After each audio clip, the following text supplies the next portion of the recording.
Life Abroad, helping you navigate your life in Korea.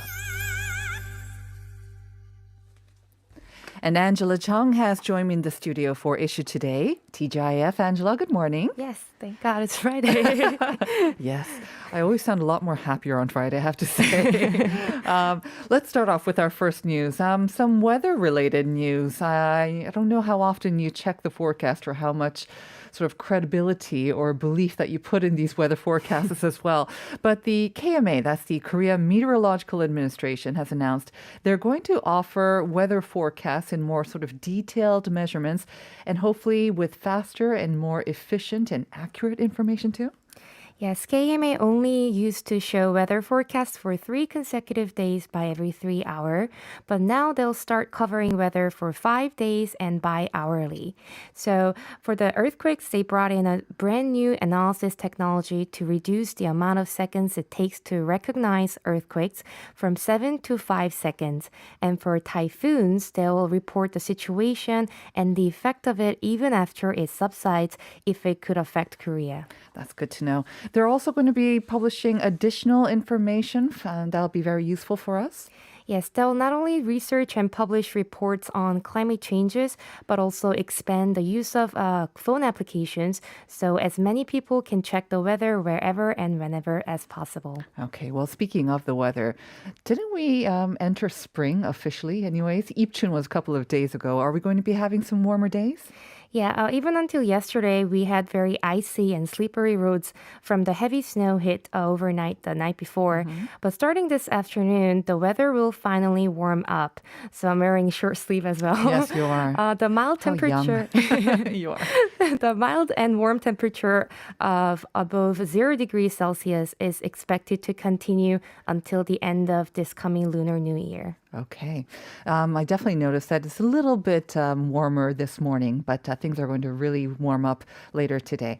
We can look forward to that. Moving on to our next item. If overseas we have Google, here in Korea, I think a lot of us use the Naver search giant. But for the first time in 16 years, it's decided to shut down its real-time search chart.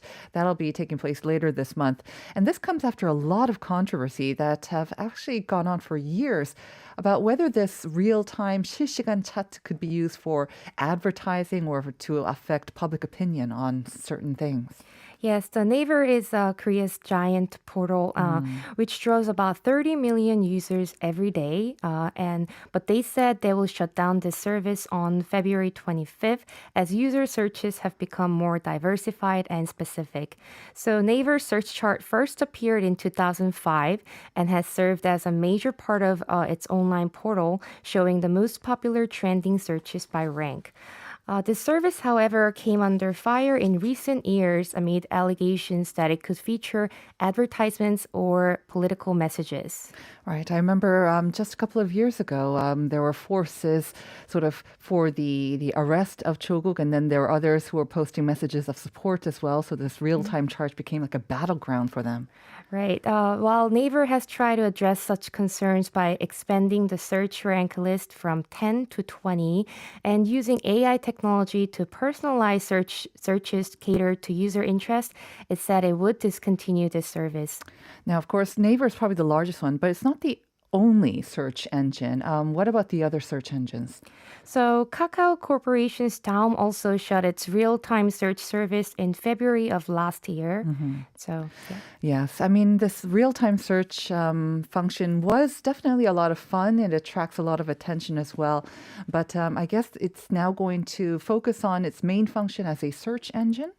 Yes, Naver has also faced accusations that it abuses its search algorithms, with the country's antitrust regulator fining the company for manipulating the algorithms in favor of the company's online shopping sites. So hopefully this action of getting rid of the real-time search chart would help Naver gain its positive brand image and reputation back. All right. Moving on to our next item, the movie Minari. We've been talking about it a lot on the show as well. A lot of buzz over it. It was nominated for the Golden Globes, and that's going to be held later this month as well. But in the category of which it was nominated, that has generated some controversy. It was nominated for the Best Foreign Language Film. Yes, Minari getting nominated for Golden Gloves is very great and exciting news, but in a way, it's a bit disappointing since the film failed to nab any other nominations. Especially Yoon Jung had been considered one of the biggest contenders for Best Supporting Actress. So Minari, featuring both Korean and Korean American actors such as Steven Yeun, Han Ye-ri, and Yoon Jung, has been sweeping up awards, a total of 59 wins and 110 nominations so far. Right, like you say, there's been a little bit of controversy and maybe disappointment that it was only nominated for this one category. And even that, if it was for best film, I think that disappointment would have been subsided a little bit. But it's foreign language film category. So, the Hollywood Foreign Press Association has a rule stating that the dialogue in a film must be 50% in English to compete in other categories such as Best Picture. But as 70% of the dialogue in Minari is in Korean, the film was only classified as a foreign language film, although it was actually directed, filmed, financed, and distributed in the United States. Right, there has been a lot of criticism about this, both inside and outside of the States as well. They're saying that this story is quintessentially American. It can't be more American than this. And like you say about the foreign language films, I remember Babel and Inglorious Bastards, the majority not in English, and yet they were nominated for Best Picture as well. So there must be some more accusations maybe of even racism, especially coming from the Asian American community. Were there any similar examples like this? Yes, just last year, Lulu Wang's The Farewell was in a very similar situation with with the foreign language film category at the 2020 Golden Globes, as its dialogue was largely in Mandarin. And last December, she tweeted saying, "Minari is a story about an immigrant family in America pursuing the American dream. So we really need to change these rules that characterize American as only English speaking." And for listeners who are not familiar with the plot of this movie, Minari is the story of a Korean immigrant family moving and adjusting to life on a farm in America in the 1980s in the hope of chasing the American dream. Right. I know a lot of people are looking forward to the movie's release when it's going to come out here in early March as well. Like you said, though, Yoon Jung, I think her hopes and expectations of maybe picking up a nod for Best Supporting Actress at the Oscar has actually gone up, though. She's collected 20 trophies so far. Yes, if Yoon Jung wins the award for Best Supporting Actress at the 93rd Oscars, which will be held in April, she will become the second Asian actress on record after Miyoshi Umeki, who was the Best Supporting Actress in 1957 for her role in Sayonara.